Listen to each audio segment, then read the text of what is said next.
माझ्याबरोबर करुणा मुंडे आहेत आणि यंदाच्या निवडणुकांमध्ये त्यांचा पक्ष निवडणुकांना सामोरं जाणार आहे।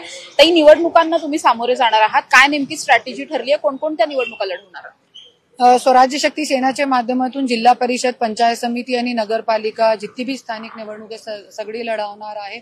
आणि जे आज कार्यकर्ते आहे गेले 80 वर्षापासून 3 पिढ्या कार्यकर्ता म्हणून गेली आहे आणि पुढारी लोकांची 3 पिढी, आज 3री पिढी आपल्या समोर आहे गुलामी करण्यासाठी। तो मी एकच बोलणार आहे, गुलामीतून तुम्ही आपल्याला सोडवा आणि नवीन लोकांना संधी द्या आणि नवीन लोक पुढे या। स्वराज्य शक्ती सेना तुम्हाला संधी देणार आहे, मी तुमचे पाठीमागे आहे तुमचे झेंडे उचलण्यासाठी।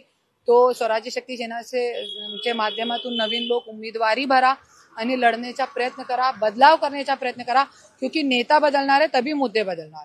तुम्ही स्वतः निवडणूक लढवणार आहात यावेळी? नाही।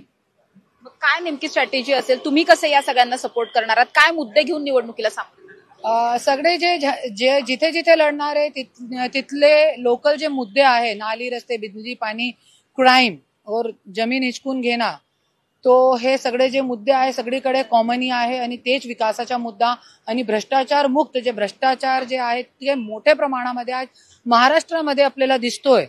आज एक पुढारी नेत्याकडून 1800 कोटीची जमीन ऐसे चॉकलेट और बिस्कुट खरीदने जैसे इनके बच्चे लोग जमीन खरीदते हैं आणि आमचे शेतकरीकडे मतलब 1 एकर जमिनीसाठी तुम्ही 5000 रुपये म्हणताय, जे अनुदान आहे तो लाज वाटली पाहिजे ऐसे पुढारी लोकांना।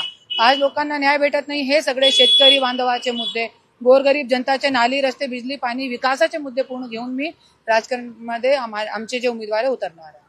युतीचा काही विचार केलेला आहे? कारण इतक्या मोठ्या निवडणुकांना सामोरं जाणं आणि पहिल्यांदाच सामोरं जाणं हे एकट्या पक्षाचं तसं फारसं काम नाही, तर तुम्ही कुणाशी युती करण्याच्या विचारात आहात? युतीच्या आता बोलणं सुरू आहे, मी इकडून मुंबईमध्ये जाणार आहे आणि तिथे आमची 2 पक्षामध्ये मीटिंग होणार आहे। ज्या वेळेला आमची युती झाली तो आम्ही सगळे पत्रकार परिषद घेऊन बोलू। विरोधकांबरोबर युती करणार की सत्ताधाऱ्यांबरोबर? आता मी ते सांगू शकत नाही, दोघांकडून आम्हाला ऑफर आहे, पण आम्ही बघू आम्हाला कोणत्या सोबत जायचं आहे। तीच माझ्याबरोबर करुणा मुंडे होत्या। यंदाच्या स्थानिक स्वराज्य संस्थांच्या निवडणुकांना त्या सामोरं जाणार आहेत आणि ज्या पक्षाबरोबर युती करण्याची ऑफर चांगली असेल त्या कुठल्याही पक्षाबरोबर युती करण्यासाठी सुद्धा त्या तयार असणार आहेत। त्यामुळे भविष्यात आता हा पक्ष निवडणुकांना कसा सामोरा जातोय आणि कसं पाठबळ जनतेचं सुद्धा मिळतं हे सगळं पाहणं महत्वाचं असणार आहे। कॅमेरा पर्सन शिवाजी साळुंखेंसह समृद्धी जाधव, टॉप न्यूज मराठी, पुणे। आता जोकासु STP या अत्याधुनिक जॅपनीज तंत्रज्ञानाने सुसज्ज, quick installation, energy efficient, noiseless blowers, low maintenance या आणि अशा वैशिष्ट्यांनी परिपूर्ण जोकासु STP तंत्रज्ञान प्रकल्प उभारणीपासून ते विक्री पश्चात समाधानकारक सेवा देणारी, भारताबरोबरच परदेशात देखील प्रकल्पांची यशस्वी उभारणी करणारी company Deccan water treatment private limited.